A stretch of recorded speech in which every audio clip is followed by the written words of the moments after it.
अस्सलाम वालेकुम dear students. आज के लेक्चर में हम आज दो चैप्टर्स की रिवीजन करेंगे, चैप्टर नंबर 2 और चैप्टर नंबर 5। चैप्टर नंबर 2 है बायोडाइवर्सिटी के मुतालिक। सबसे पहले देखते हैं कि बायोडाइवर्सिटी की डेफिनेशन है क्या। ये इम्पॉर्टेंट भी है। इसकी डेफिनेशन तीसरी लाइन में लिखी हुई है, the variety of living organism on earth. Variety कहते हैं अक़साम, लिविंग ऑर्गेनिज़म्स कहते हैं जानदार। इस ज़मीन के ऊपर जो मुख्तलिफ़ किस्म के जानदार पाए जाते हैं उनको कहते हैं बायोडाइवर्सिटी। अब अगर हम थोड़ा ऊपर जाएं, ऊपर हेडिंग दी हुई है definition and introduction to biodiversity.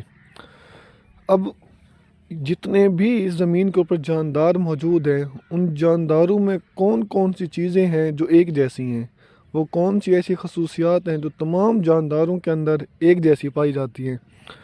अब वो कौन कौन से, the similarity among living organisms is that they share all the characteristics of life movement. जितने भी जानदार हैं ज़मीन के ऊपर वो मूवमेंट शो करते हैं, हरकत, रिस्पिरेशन का अमल करते हैं वो, sensitivity, nutrition, excretion, reproduction and growth.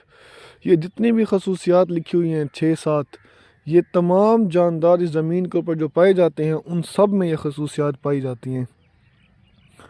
उसके बाद लास्ट में आ जाएं, the natural biodiversity provides us oxygen, clean water and air. अब इसके ऊपर आप हेडिंग दे सकते हैं, इम्पोर्टेंस ऑफ बायोडाइवर्सिटी, कि बायोडाइवर्सिटी की अहमियत क्या है। भाई बायोडाइवर्सिटी से हमें ऑक्सीजन भी मिलता है, साफ़ पानी, साफ़ हवा। They help carbon cycle and fix nutrients. ये कार्बन साइकिल को, कार्बन को माहौल से जानदारों में और जानदारों से दोबारा माहौल में ले जाने में मदद करते हैं। और बहुत सारे ऐसे न्यूट्रिएंट्स हैं जिनको माहौल से ये जानदारों का हिस्सा बनाते हैं। They enable the plants to grow. और फिर इनका फ़ायदा क्या होता है, जानदार या पौधे उन न्यूट्रिएंट्स को हासिल करते हैं और अपनी ग्रोथ में इजाफ़ा करते हैं। उसके बाद बहुत इंपॉर्टेंट शार्ट क्वेश्चन है, एडवांटेजेस ऑफ क्लासिफिकेशन। अब क्लासिफिकेशन है क्या चीज़। इसकी डेफिनेशन है, the grouping of organisms is called classification. जानदारों को ग्रुप के अंदर तकसीम करने के अमल को क्लासिफिकेशन कहते हैं। Taxonomy, the branch of biology concerned with identification. Identification कहते हैं शनाख्त करना, नेमिंग नाम रखना, एंड क्लासिफिकेशन ऑफ ऑर्गेनिज्म। जानदारों की शनाख्त, जानदारों के नाम और जानदारों को ग्रुप्स के अंदर तकसीम करने के अमल को क्या कहते हैं, टैक्सोनॉमी कहते हैं। उसके बाद है सिस्टमैटिक्स। अब इसकी डेफिनेशन है, the scientific study of diversity of organism and their evolutionary relationship. Evolutionary relationship कहते हैं कि उनके आबाओ अजदाद का आपस में क्या ताल्लुक़ था। तो बायोलॉजी की ऐसी ब्रांच जिसके अंदर हम जानदारों की शनाख्त, उनकी क्लासिफिकेशन, उनके नाम और उनकी एवोल्यूशनरी रिलेशनशिप के बारे में पढ़ें, इसको कहते हैं सिस्टमैटिक्स। टैक्सोनॉमी के अंदर हम एवोल्यूशनरी रिलेशनशिप नहीं पढ़ते, लेकिन सिस्टमैटिक के अंदर हम पढ़ते हैं ये। अब उसके बाद है नीचे वाला पैराग्राफ। अब इसके मकसद क्या है, क्लासिफिकेशन का अमल स्टार्ट क्यों किया गया। अब ऐसी क्या ज़रूरत पेश आई कि हमने जानदारों को बड़े और छोटे ग्रुप्स के अंदर तकसीम किया।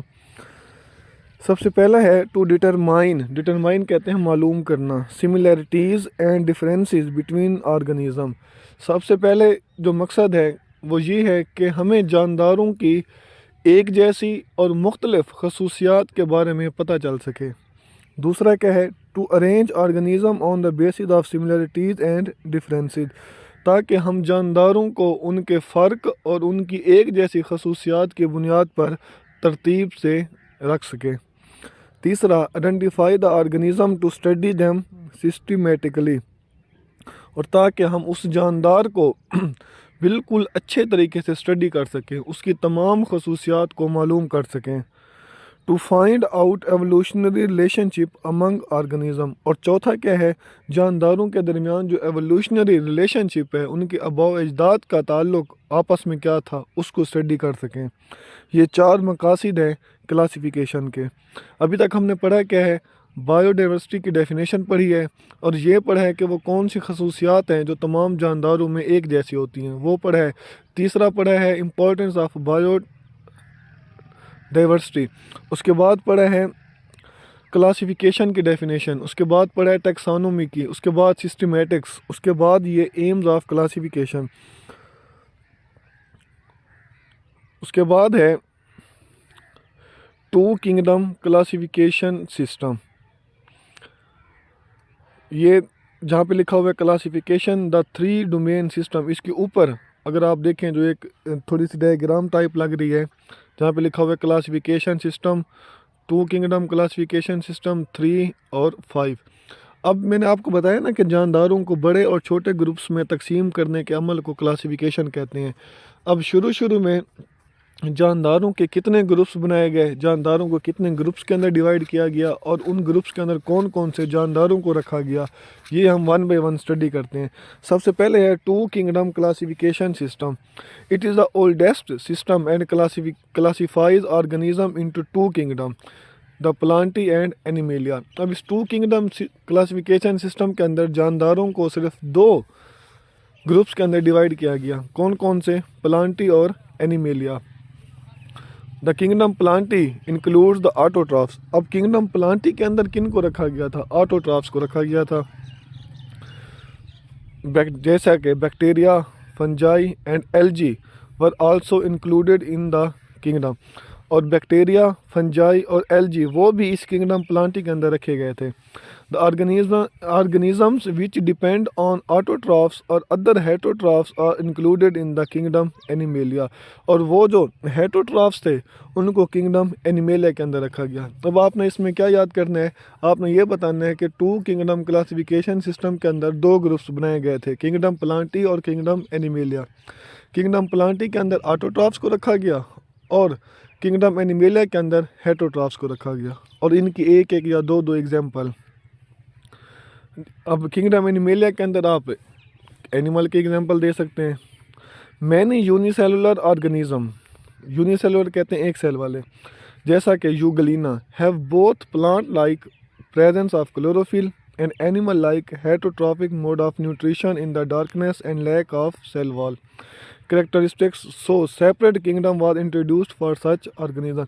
लेकिन कुछ जानदार ऐसे थे जिनके अंदर जानदारों वाली खसूसियात भी थी और पौधों वाली भी खसूसियात थी, जैसा कि यूगलीना। ये यूगलीना एक यूनिसेलुलर एनिमल है, ऑर्गेनिज्म है, तो इसके अंदर पौधों वाली खसूसियात भी हैं और जानवरों वाली भी हैं। अब पौधों वाली कौन सी हैं?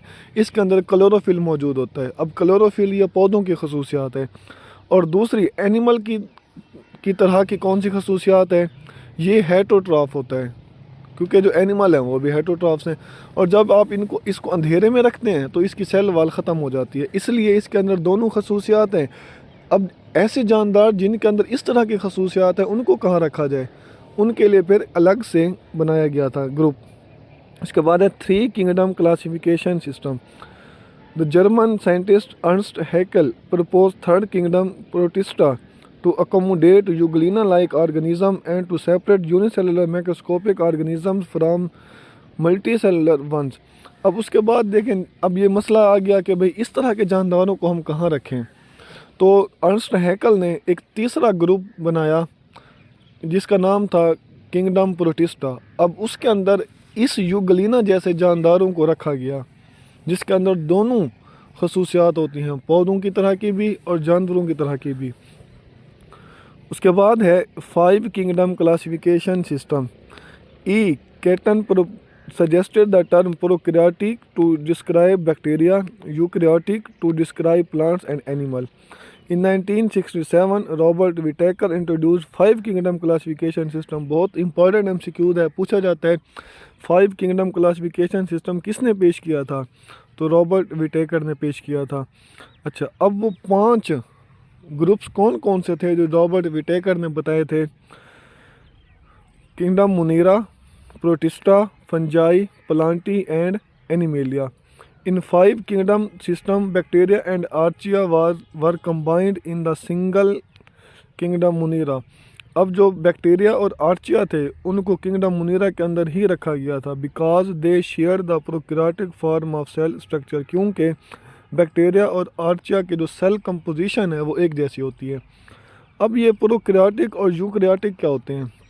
साइड बॉक्स में लिखा हुआ है the organism which lack nucleus in their cells are called prokaryotes. वो जानदार जिनके सेल के अंदर न्यूक्लियस ना हो उनको कहते हैं prokaryotes. The organisms which have nucleus in their cells are called eukaryotes. और वो जानदार जिनके सेल के अंदर न्यूक्लियस मौजूद होता है उनको कहते हैं यूकैरियोट्स। उसके बाद है classification the three domain system in biology. A domain means the largest of all groups in the classification of life। अब ये MCQs है, पूछा जाएगा कि सबसे बड़ा ग्रुप कौन सा है? डोमेन। उसके बाद फिर है किंगडम, फिर फाइलम, फिर class, order, family, genus, species. Domain is a group of kingdom और taxonomic category above the kingdom. अब ये जो डोमेन है ये बहुत सारे किंगडम से मिलकर बना होता है। Carl Woese introduced a three-kingdom system, three-domain system of classification. The three domain of life are archaea, bacteria and eukarya। अब ये जो डोमेन का सिस्टम था, ग्रुप था, ये किसने बताया था? कार्ल वूजे ने बताया था। और इसने तीन डोमेन बताई थी, कौन सी? आर्चिया, बैक्टीरिया और Eukarya. Classification into three domain is based on difference in the sequence of nucleotides in the RNA of cell. अब ये जो तीन डोमेन्स बताई गई हैं ये किसकी वजह से बताई गई हैं? कौन सी चीज़ों को देखते हुए ये तीन डोमेन बताई गई हैं? वो ये बताया गया है कि जो राइबोसोम के अंदर जो आरएनए मौजूद होता है, ऑर्गेनेली राइबोसोम के अंदर जो आरएनए मौजूद होता है, उस आरएनए के अंदर जो न्यूक्लियोटाइड्स की तरतीब का फ़र्क है, उस न्यूक्लियोटाइड्स की तरतीब के फ़र्क के ऊपर तीन डोमेन बताई गई, आर्चिया, बैक्टीरिया और यूकेरिया। अच्छा, दूसरी चीज़ क्या देखी गई? The cells membrane lipid structure and its sensitive to antibiotics. और दूसरी चीज़ क्या देखी गई? प्लाज्मा मेम्ब्रेन या सेल मेम्ब्रेन के अंदर मौजूद लिपिड्स की तादाद, उसका स्ट्रक्चर। इस फ़र्क के ऊपर तीन डोमेन पेश की गई थी। किसने पेश की? कार्ल वूजे ने। अब वन बाई वन इनकी खसूसियात पढ़ते हैं। The domain Archaea. अब इस डोमेन आर्चिया के अंदर जितने भी जानदार थे उनकी क्या खसूसियात थी? Archaea are prokaryotic cells. ये प्रोकैरियोटिक सेल होते हैं, मतलब इनके अंदर न्यूक्लियस वाजे नहीं होता। The cell wall of Archaea contain no peptidoglycan. अब इस आर्चिया जो जानदार हैं उनकी जो सेल वॉल होती है उनके अंदर पेप्टिडोग्लाइकन नहीं होता। अब पेप्टिडोग्लाइकन किसे कहती हैं? प्रोटीन और ग्लूकोज जब आपस में मिलते हैं तो जो नया मॉलिक्यूल बनता है उसे कहते हैं पेप्टिडोग्लाइकन। तो इसका मतलब क्या हुआ कि जो आर्चिया जानदार हैं या इस आर्चिया डोमेन के अंदर जितने भी जानदार होंगे उनकी जो सेल वॉल होगी उसके अंदर पेप्टिडोग्लाइकन नहीं होगा। The RNA are not found in bacteria and Eukarya. और जो राइबोसोमल आरएनए होता है ना ये बैक्टीरिया के अंदर मौजूद होता है और ना ही यूकेरिया के अंदर। Archaea are not sensitive to some antibiotics but affect bacteria. अब ये जो इस डोमेन आर्चिया के अंदर जो जानदार मौजूद होते हैं, कुछ जानदार ऐसे हैं जिनके ऊपर एंटीबायोटिक्स का असर नहीं होता। They are sensitive to some antibiotics that affect the Eukarya. लेकिन देखें, वो एंटीबायोटिक्स जिनका असर बैक्टीरिया पे होता है उन एंटीबायोटिक्स का आर्चिया के ऊपर नहीं होता। अच्छा, और कुछ एंटीबायोटिक्स ऐसी हैं जिनका असर यूकेरिया के ऊपर तो होता है और उन्हीं एंटीबायोटिक्स का असर आर्चिया के ऊपर भी होता है। Archaea often live in extreme environment. अब इस डोमेन आर्चिया के अंदर जो जानदार होते हैं वो बहुत ही सख्त माहौल के अंदर रहते हैं, या बहुत ज़्यादा गर्म इलाके या बहुत ज़्यादा ठंडे इलाके। Archaea membrane can withstand higher temperature and stronger acid concentration. अब ये जो डोमेन आर्चिया के अंदर जितने भी जानदार हैं उन जानदारों के अगर आप सेल मेम्ब्रेन या सेल वॉल को देखें तो उसके ऊपर टेम्परेचर का या एसिड का या पीएच का असर नहीं होता। अब इसकी एग्जांपल क्या है भाई? आर्चियल क्रीचर्स इंक्लूड मिथेनोजिन्स, हेलोफाइल्स और थर्मो एसिडोफाइल्स। अब मिथेनोजिन्स का मतलब जो मीथेन गैस पैदा करते हैं, हेलोफाइल्स का मतलब जो बहुत ज़्यादा नमकीले पानी के अंदर रहते हैं, नमकियात वाले, और थर्मो एसिडोफाइल्स का मतलब जो बहुत ज़्यादा टेम्परेचर और एसिड के अंदर रहते हैं। उसके बाद है डोमेन बैक्टीरिया। अब इनकी खसूसियात क्या है? बैक्टीरिया आर प्रोकैरियोटिक सेल्स, ये भी प्रोकैरियोटिक होते हैं। The cell wall of bacteria contain peptidoglycan, उसके ऊपर नहीं थी, अब इनकी सेल वॉल के अंदर पेप्टिडोग्लाइकन मौजूद होती है। They contain RNA। अब जो आर्चिया था उनके अंदर रेबोसोमल RNA नहीं होता, इनके अंदर मौजूद होता है। Bacteria are sensitive to traditional antibacterial antibiotics. अब ये जो डोमेन बैक्टीरिया के अंदर जो जानदार है उनके ऊपर एंटीबायोटिक का असर होता है और आर्चिया के अंदर नहीं होता। बस ये थोड़ा सा फ़र्क है। उसके बाद है यूकेरिया। यूकेरिया है वो यूकैरियोटिक सेल। अब इनका जो सेल होता है वो यूकैरियोटिक होता है, उनके सेल के अंदर न्यूक्लियस नज़र आता है।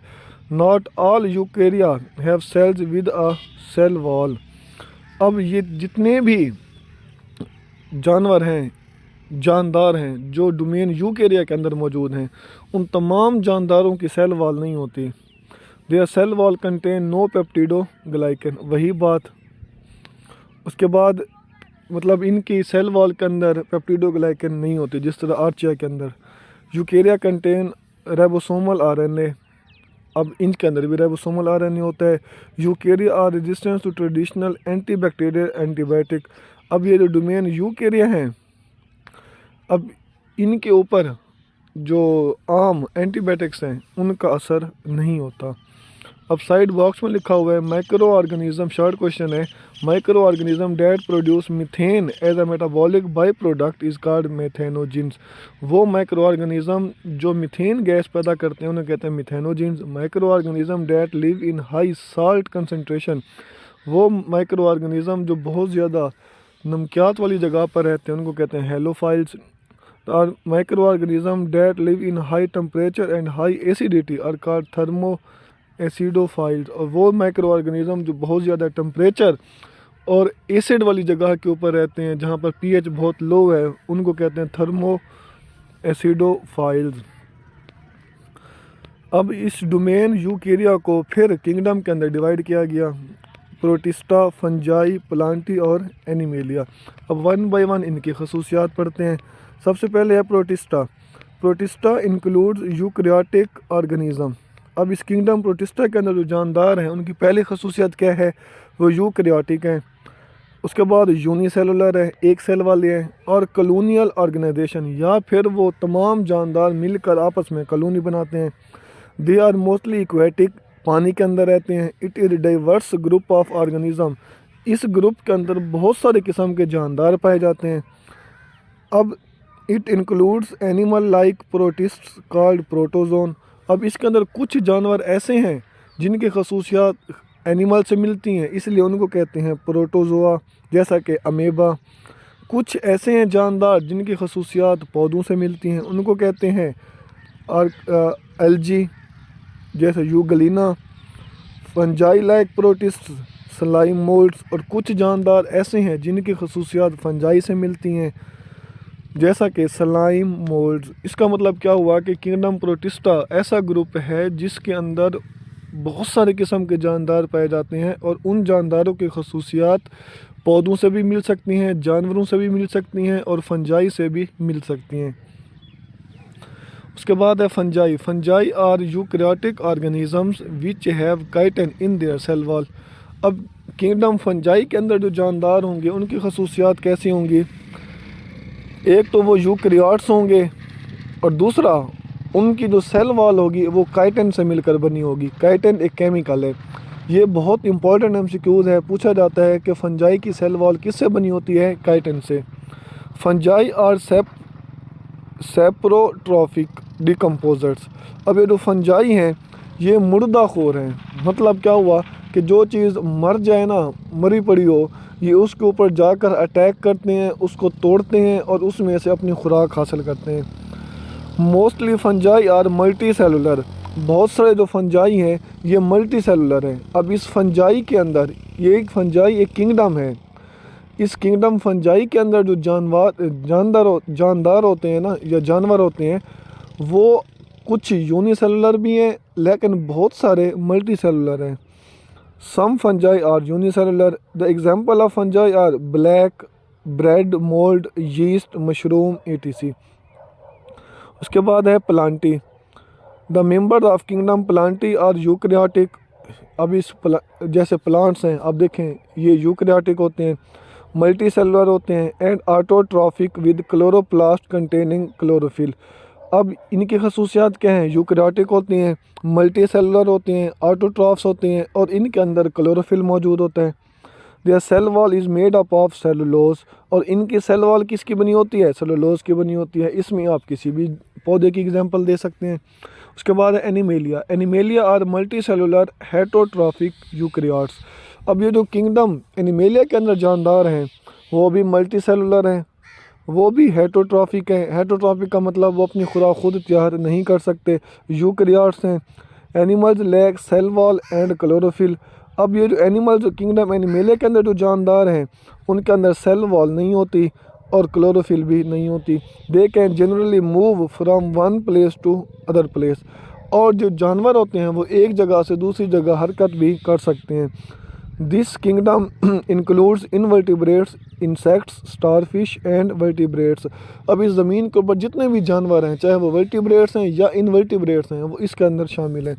अब साइड बॉक्स में कुछ शॉर्ट क्वेश्चन दिए हुए हैं ऑटोट्रॉफ्स, हेटरोट्रॉफ्स की और सेप्रोट्रॉफ्स।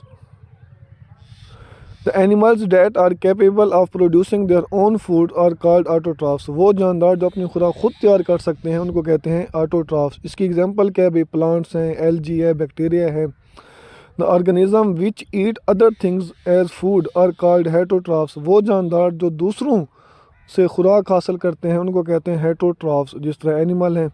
उसके बाद है सेप्रोट्रॉफ्स, इनको डिकम्पोजर भी कहते हैं। वो जानदार the organism that depends upon dead decaying matter are called saprotrophs. वो जानदार जो मुर्दा और मरी हुई चीज़ों को खाते हैं उनको कहते हैं सेप्रोट्रॉफ्स। इसकी एग्जांपल क्या है? कुछ फंजाई हैं और कुछ बैक्टीरिया हैं। उसके बाद है एक लॉन्ग क्वेश्चन है the taxonomic ranks of classification.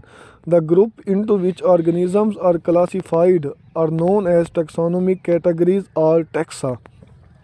वो ग्रुप्स जिनके अंदर जानदारों को तकसीम किया गया है उन ग्रुप्स को कहते हैं टैक्सोनोमिक कैटेगरीज और taxa. The taxa form a ladder called taxonomic hierarchy. अब ये जो ग्रुप्स हैं ये एक सीढ़ी की तरह की शक्ल बनाते हैं, उनको कहते हैं taxonomic hierarchy. They are 8 main taxonomic ranks. अब 8 बड़े ग्रुप्स हैं: kingdom, phylum, class, order, family, genus and species.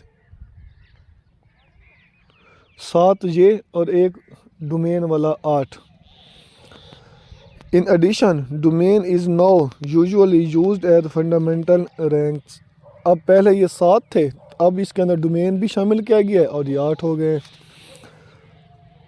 The kingdom is the largest taxon और रैंक। अब MCQs पूछा जा सकता है कि लार्जेस्ट टैक्सॉन और रैंक कौन सा है, तो आपने क्या बताना है? किंगडम।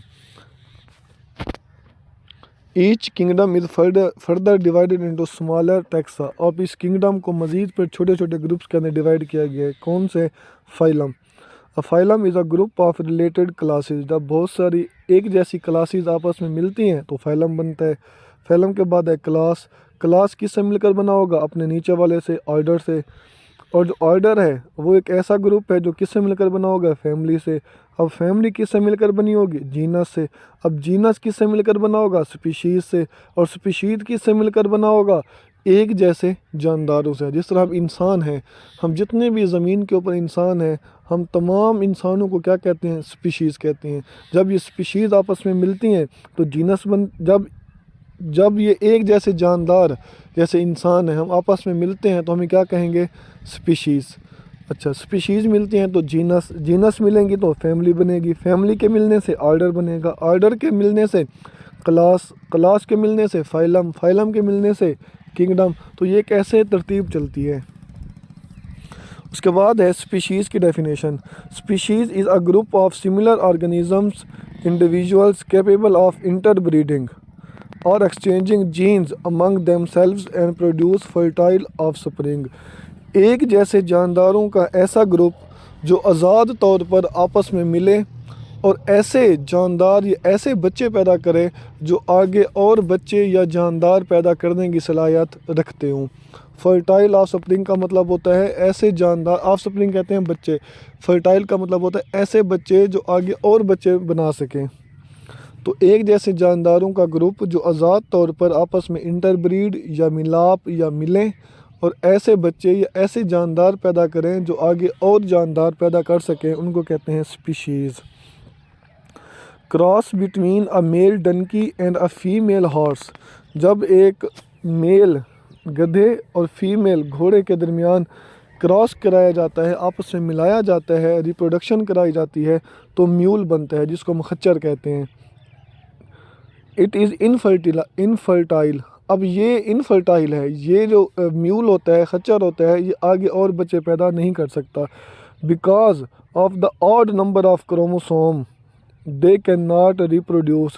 क्योंकि अब ये जो म्यूल है, खच्चर है, अब इसके अंदर जो क्रोमोसोम होंगे वो ऑड होंगे, जिसकी वजह से ये एक स्पीशीज़ नहीं कहलाता और ये मज़ीद आगे बच्चे भी पैदा नहीं कर सकता।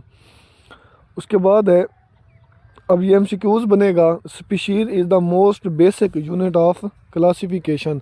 अब MCQs बनेगा कि क्लासिफिकेशन कहाँ से शुरू होती है, तो स्पीशीज़ से। A very important long question है, binomial nomenclature.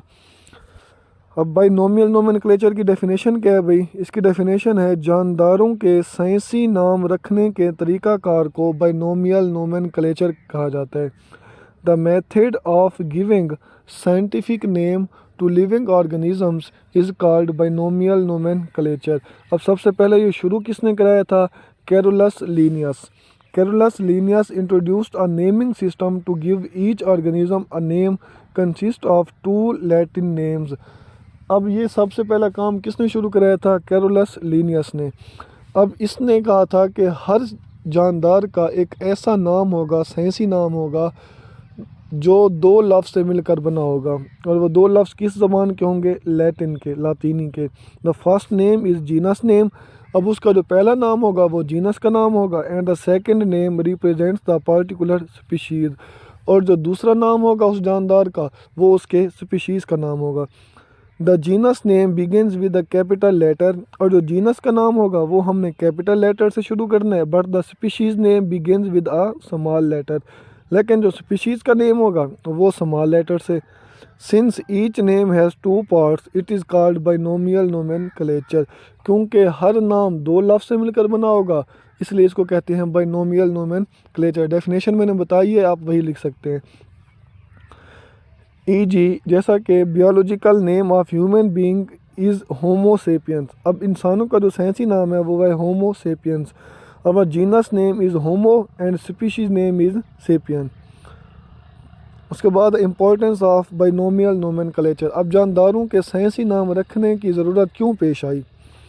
Y do organism need to be given a scientific name in Latin. अब जानदारों का नाम वो भी लातीनी ज़बान में रखने की ज़रूरत क्यों पेश आई? Why can not we just use common names for organism. हम जानदारों के लिए आम नाम क्यों नहीं इस्तेमाल कर सकते? A common name will vary from country to country. अब लेकिन जो उसका जवाब ये है कि जो आम नाम होते हैं वो हर मुल्क में मुख्तलिफ होते हैं। Just because different countries use different languages. क्योंकि हर मुल्क की अपनी ज़बान है, तो वो अपने मुल्क में उस चीज़ का कोई और नाम रखा होगा उन्होंने। Hence there was a need for a universal language such as Latin। तो फिर इसलिए हमें ऐसी ज़बान की ज़रूरत थी जो पूरी दुनिया के अंदर इस्तेमाल होती, जैसा कि लातीनी ज़बान है। Even those who speak the same language sometimes use different common names for the same organism। अच्छा, ऐसा भी हो सकता है कि एक ही ज़बान बोलने वाले लोग, तो फिर वो एक ही चीज़ के मुख्तलिफ नाम रखते हैं। अच्छा, तो फिर मैं ये कह रहा था कि हर मुल्क या एक ही मुल्क के अंदर एक ही ज़बान बोलने वाले लोगों के अंदर भी एक जैसी चीज़ों के मुख्तलिफ नाम हो सकते हैं। जैसा कि एग्ज़ाम्पल दी गई है ब्रिंजल, जिसको हम उर्दू में बैगन कहते हैं, पंजाबी में बताऊँ कहते हैं, सिंधी में वैष्णन कहते हैं। देखें, अब देखें, ये चीज़ एक ही है लेकिन मुख्तलिफ नाम है इसके। अब हालांकि इसका जो साइंसी नाम है बैगन का वो क्या है, सुलेनम मिलेंजिना। अब ये जो नाम है ये इसका एक ही साइंसी नाम है, पूरी दुनिया के अंदर यही सिर्फ एक नाम ही इस्तेमाल किया जाएगा। तो ये है बाइनोमियल नोमेनक्लेचर। अब आपने याद क्या करना है, वो जो डेफिनेशन बताई है, फिर ये किसने शुरू कराया था काम, कितने नाम पर मुश्तमिल होता है, पहला नाम किसका होता है, दूसरा नाम किसका होता है, ठीक है ना। तो इसकी अहमियत क्या है भाई, ये पूरा एक लॉन्ग क्वेश्चन है। उसके बाद है complications of classifying varices. Complications कहते हैं मुश्किलात।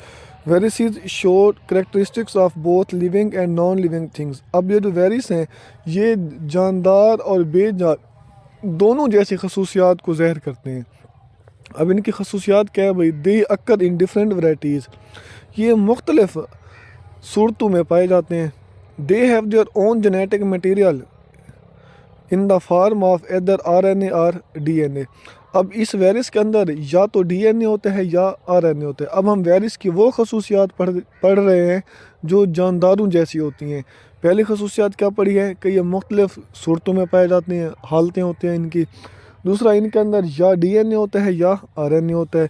दे reproduce using the material of the host cell they infect. तो ये जिस जानदार के अंदर रहते हैं उसी जानदार के सेल की चीज़ों को इस्तेमाल करते हुए ये अपने आप को डबल करते हैं। They enter the cells of living organism and cause disease. ये ज़िंदा जानदारों के सेल के अंदर चले जाते हैं और वहाँ जाकर बीमारी फैलाते हैं। अब वो खसूसियात पढ़ते हैं वेरिसेस के अंदर जो बेजान चीज़ों जैसी हैं। पहली कौन सी है, they lack cellular structure and enzyme system. अब इन वेरिसेस के अंदर कोई भी सेल नहीं होता और इनके अंदर कोई इंजाइम से होने वाला काम भी नहीं होता, या इनके अंदर इंजाइम भी नहीं होते। They can be crystallised and store in bottle. अब आप इसको एक ख़ास शक्ल में ढाल के आप इसको बोतल के अंदर भी बंद कर सकते हैं। They do not respire. ये रिस्पायरेशन का अमल नहीं करते, ये ऑक्सीजन और कार्बन डाइऑक्साइड की एक्सचेंज नहीं करते। Viruses behave as non living inert infectious particles outside the host. अब अगर ये वेरिसेस किसी भी जानदार के जिस्म के अंदर मौजूद ना हों तो ये बेजान होते हैं। Inert infectious particles outside the host, तो फिर ये नुकसानदेह नहीं होते। जैसे ही ये जिस्म के अंदर जाएंगे वहाँ जाकर ये अपनी तादाद भी बढ़ाएंगे, ज़िंदा भी हो जाएंगे और बीमारी फैलाना भी शुरू कर देंगे। Viruses are at the border line of living and non living. तो ये जो वेरिसेस हैं ये जानदार और बेजान के बॉर्डर के ऊपर मौजूद हैं, इसलिए इसे किसी भी डोमेन या किसी भी ग्रुप के अंदर शामिल नहीं किया गया। लास्ट में है, शार्ट क्वेश्चन है, बहुत इंपॉर्टेंट है। प्रियॉन्स और viroids. Prions are composed of protein only. ये जो प्रियॉन्स और वायराइड्स हैं ये भी वेरिसेस की तरह के पार्टिकल हैं। तो ये जो प्रियॉन्स पार्टिकल हैं ये प्रोटीन से मिलकर बने होते हैं और जो वायराइड्स हैं ये सर्कुलर गोल RNA से मिलकर बने होते हैं। दोनों ये प्रियॉन्स और वायराइड्स ये इन्फेक्शियस डिजीज़ हैं, मतलब कि ये ऐसे पार्टिकल्स हैं जो पौधों के अंदर बीमारी फैलाते हैं। Both are acellular particles, दोनों बगैर सेल से मिलकर बने हुए जानदार हैं और ये भी किसी भी किंगडम के अंदर शामिल नहीं हैं। आप इनको सुने, इस वीडियो को, लेक्चर को। अगर कोई भी मसला हो या कोई भी चीज़ समझ ना आई हो या कुछ भी पूछना हो आप पूछ सकते हैं फिर।